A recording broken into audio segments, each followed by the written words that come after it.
Your team of archaeologists and adventurers are hard at work cutting a path through the jungle. You hear tale of a long-forgotten temple that promises many artifacts, and you hope to collect as many as you can to bring back to the harbor.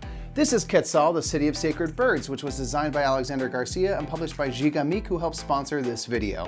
Hey everyone, I'm Mike Murphy of the Brothers Murph, and I'm here with Board Game Geek. Now, I'm ready to get this game down to the table so we can set up camp and explore the island in Quetzal, the City of Sacred Birds. In Quetzal, players will be rolling out a team of adventurers and archaeologists to be placed on various locations, all in hopes of finding sets of artifacts to deliver to the harbor for points. Each of the 5 rounds will begin with players rolling their meeples. Light side up meeples are archaeologists, while dark side are adventurers. Meeples left on their side can either be archaeologist or adventurer, and your character meeple is always considered to be both. If any meeples take their tumble and land on their feet, they can be light or dark and will award the rolling player 1 coin. Once players have their team assembled for that round, they may begin taking turns placing them on the board.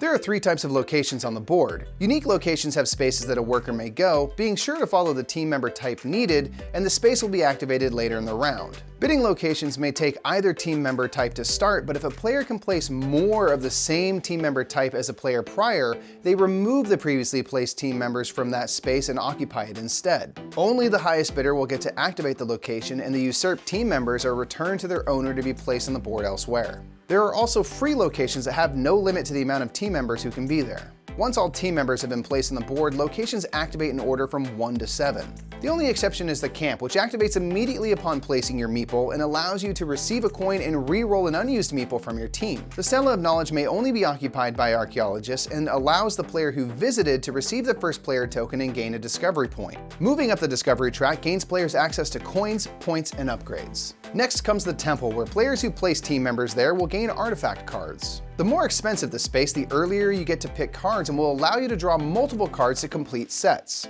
The temple surrounding spaces will award the highest bidding player access to the artifact cards at their location and will offer an additional bonus of a victory point, discovery point, or a coin. The black market may be visited by adventurers and allows the activating player to discard an artifact card for 7 coins. The village will grant players upgrades and, like the temple, will give priority to those who paid the most. Upgrades may offer permanent or one-time bonuses and will often grant you victory points at game's end as well. A player may only have 2 active permanent bonuses and may not have 2 of the same bonus in front of them. The Harbor Master's office is a free space and will allow you to turn in 3 cards for every one of your meeples placed there, but will cost 2 coins per worker. Finally, the ships are bidding locations, and the player with the winning bid may deliver up to 6 artifact cards at once during activation. There are 5 types of artifacts, and the more of one type you can deliver at once, the more points you will earn. For example, when delivering pots, if you turn in 1, you gain 1 point, but then gain 2 or 4 points for 2 or 3 pot cards respectively. The top right of many artifact cards contain bonuses that will be given at the time of delivery.